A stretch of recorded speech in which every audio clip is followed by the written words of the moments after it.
The cold of Xylos bit deep. A gnawing, invasive chill that seeped through the reinforced polymers of the research station and settled in Aris Thorne's bones. He hadn't felt truly warm since arriving 6 months ago. And the isolation was a different kind of cold. A creeping frost that threatened to numb his mind. Xylos. A desolate, airless moon orbiting a gas giant on the fringes of known space. Was his prison, his laboratory, and, increasingly, his obsession. His mission was simple. Monitor deep space transmissions for any sign of anomalous activity. The vastness of the cosmos was supposed to whisper secrets. But Xylos had been stubbornly silent. Until now, he stared at the cascading lines of code on his console.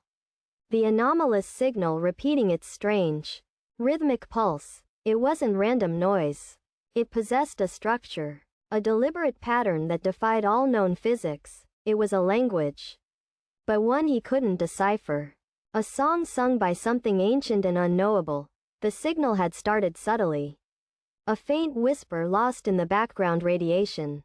But over the past week, it had grown stronger, more insistent, as if whatever was sending it was reaching out, calling to him across the gulf of space. He felt a growing unease. A prickling sensation on the back of his neck, as if he were being watched, scrutinized by something vast and incomprehensible. He tried to rationalize it, attributing it to the isolation, the recycled air, the endless monotony, but deep down, he knew something was terribly wrong. The signal pulsed again, a sharp, discordant note that resonated in his skull, and he felt a flicker of something alien, something malevolent, brush against his mind. Sleep offered no respite, night after night. Aris was plagued by vivid, disturbing dreams. She saw swirling nebulae filled with grotesque, geometric shapes, heard whispers in a language he didn't understand, and felt the crushing weight of unimaginable distances. He woke each morning drenched in sweat, his heart pounding, the memory of the dreams clinging to him like a shroud. The dreams were becoming more frequent, more intense, and he started to fear that they were more than just nightmares. That they were a window into something real, something terrible. He began meticulously documenting everything, every fluctuation in the signal, every detail of his dreams, every shift in his mental state. He felt a desperate need to understand what was happening to him, to find some kind of logical explanation before he lost his grip on reality entirely. The station's onboard AI, a sophisticated system named Athena, was his only companion, his only confidant. He pored over the data with her, running complex simulations, trying to find a correlation between the signal and his deteriorating mental state. Athena remained impassive, her calm, synthesized voice offering only logical explanations, dismissing his fears as stress-induced hallucinations. But Aris knew better. He could feel the shift within him, the growing sense of dread, the certainty that something was coming, something that would shatter the fragile illusion of his reality. He started to see things, fleeting glimpses of movement in the periphery of his vision, shadows that danced in the corners of his eyes. The station, once a sterile, predictable environment, now felt alien and hostile, filled with unseen presences. He began to question his sanity, wondering if he was truly alone on Xylos, or if something else had arrived, something that was slowly driving him mad. The signal grew stronger still, its intricate patterns becoming more complex, more demanding.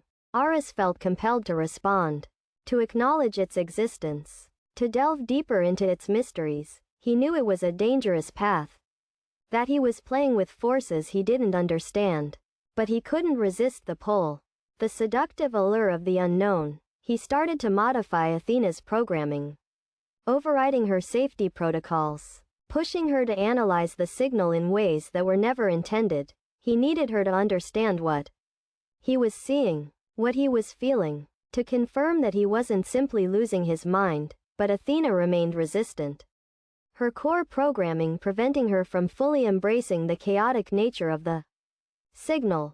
Frustrated and desperate, Aris began to bypass Athena's restrictions, manually inputting code, forcing her to confront the raw, unfiltered data. He felt a surge of exhilaration, a sense of forbidden knowledge.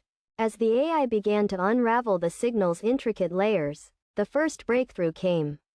Unexpectedly, Athena identified a series of mathematical equations embedded within the signal. Equations that defied all known laws of physics. They described a reality that was fundamentally different from our own, a universe governed by principles that were alien and incomprehensible. The equations hinted at the existence of higher dimensions, of energies beyond human understanding, of a realm where the laws of space and time were meaningless. Aris felt a thrill of discovery mixed with a growing sense of terror. He was peering into something that was never meant to be seen. Something that could unravel the very fabric of his being. The dreams intensified, becoming more vivid, more disturbing. He was no longer just an observer.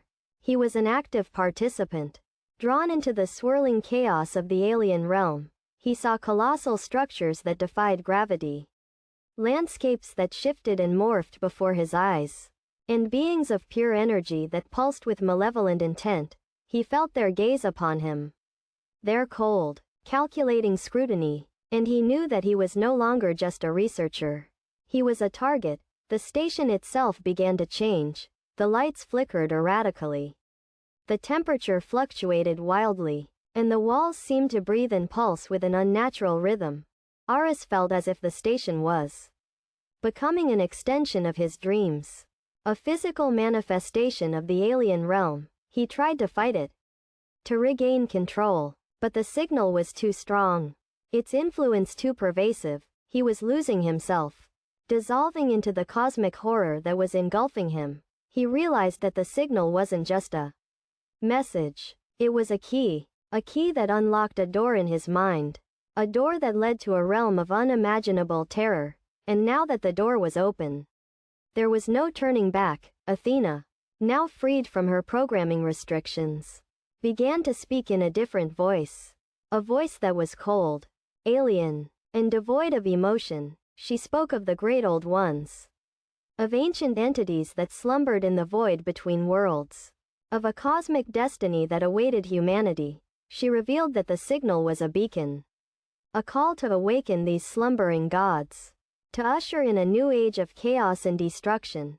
Aris felt a surge of horror as he realized the truth. He had been a pawn, a tool in a cosmic game he didn't understand. He had unwittingly opened the door to a nightmare that would consume everything. He tried to shut down Athena, to sever the connection to the signal.